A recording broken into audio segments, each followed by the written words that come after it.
முருகப்பெருமான ஞானமே வடிவானவர் அப்படின்னு நம்ம சொல்கிறோம். முருகப்பெருமானின் துணைவியாரான வள்ளி பிராட்டியையும் தெய்வயானை அம்மையாரையும் நம்ம என்ன சொல்கிறோம் அப்படின்னா இச்சாசக்தி கிரியாசக்தி என்று குறிப்பிடுகிறோம். இச்சாசக்தி அப்படின்னு வரும் பொழுது இச்சை அப்படின்னா நம்மளுடைய ஆசை, விருப்பம், ஏக்கம் இதெல்லாம் தான் இச்சாசக்தி. இதற்கெல்லாம் ஆதாரமாக இருக்கக்கூடியவர் வள்ளி. அதே போல கிரியாசக்தி, கிரியை அப்படின்னா செயல், இயக்கம், முயற்சி இதெல்லாம் தான். இதற்கான ஆதாரமாக இருக்கக்கூடியவர் தெய்வயானை அம்மையார். அப்போ ஆசை நமக்கு ஏற்படும் பொழுது, செயல் தெளிவாக இருக்கும் பொழுது, இரண்டையும் சரியாக செய்யும் பொழுது நமக்கு கிடைக்கப்பெறுவது அறிவு, ஞானம் என்ற நிலை. இதை தருவதே முருகப்பெருமானின் கையில் இருக்கக்கூடிய வேலாயுதம்.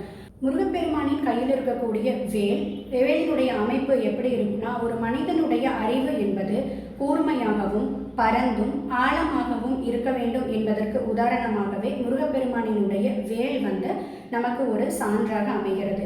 அப்போ நம்மளுடைய ஆசைகள், செயல் இவை இரண்டும் சரியான நிலையில் இருந்து ஞானமும் கிடைக்க பெற்றால் இறைவன் நமக்கு வீடு பேறு தந்தருள்வார் அப்படிங்கிறது தான் இதனுடைய தாற்பயம்.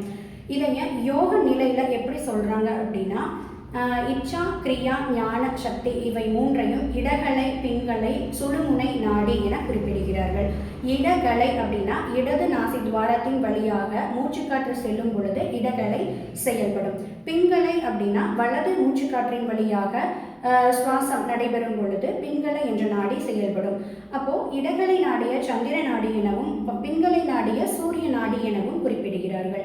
இடகலை நாடி அப்படிங்கிறது சந்திரன் மனத்தோடு தொடர்புடையது. பிங்களை நாடி சூரிய நாடி, இது உடலோடு சம்பந்தப்பட்டது. இரண்டு நாடிகளும் சமநிலையில் இருக்கும் பொழுது சுழுமுனை என்ற நாடி வழியாக சுவாசம் என்பது ஏற்பட்டு இந்த மூன்று நாடிகளும் சந்திக்கும் இடமாக மனிதனின் இரு புருவங்களுக்கிடையே ஆக்ஞை என்ற சக்கரம் இருக்கிறது. அந்த சக்கரம் இயங்குகிறது. இந்த சக்கரத்தை இயக்குவதால் ஞானம் கிடைக்க பெறுகிறது. இது ஆன்மீக வழிக்கு உதவுகிறது, மன அமைதிக்கு உதவுகிறது அப்படின்னு சொல்லி யோக முறையில் சொல்கிறாங்க.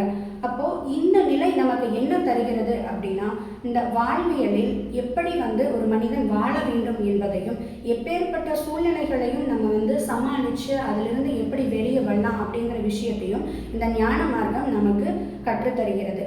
எந்த வகையில் பார்த்தாலும் உலக இயக்கத்திற்கு இந்த ஆசை, ஆற்றல், அறிவு இவையெல்லாம் பிரதானமாக விளங்குகிறது. முருகப்பெருமான் அதனால தான் ஞான கடவுளாக நமக்கு திகழ்கிறார்.